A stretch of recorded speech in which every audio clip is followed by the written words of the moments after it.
आसीगला आउ गोटे अपडेट चलतु जानिबा पानीपाग विभाग कौन आसी आज अपडेट।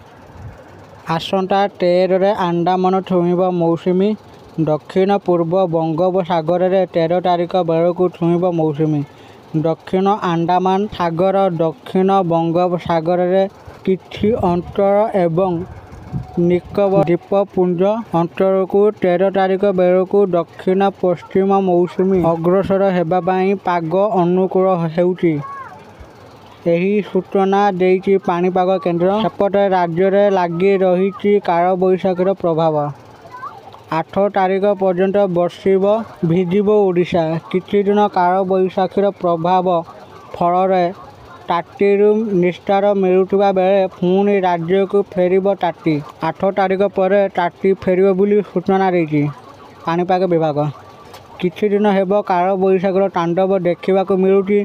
पानीपाग विभाग पक्षर मिलिथिबा सूचना अनुसार आसंता 8 तारिख जाए राज्य में एभली काल बैशाखी हेबार संभावना रही।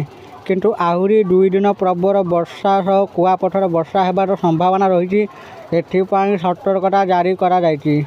भद्रक बालेश्वर केन्दुझर कोरापुट मालकानगिरी रायगड़ा गंजाम मयूरभंज जगतसिंहपुर कटक ढेंकानाल जाजपुर सुंदरगढ़ खोर्धा पुरी अनुगुल देवगढ़ नयागढ़ कंधमाल कलाहांडी और नवरंगपुर में बिजुली घड़घड़ी हेबा सह प्रबल वर्षा नहीं येलो अलर्ट भी जारी करा जायछि।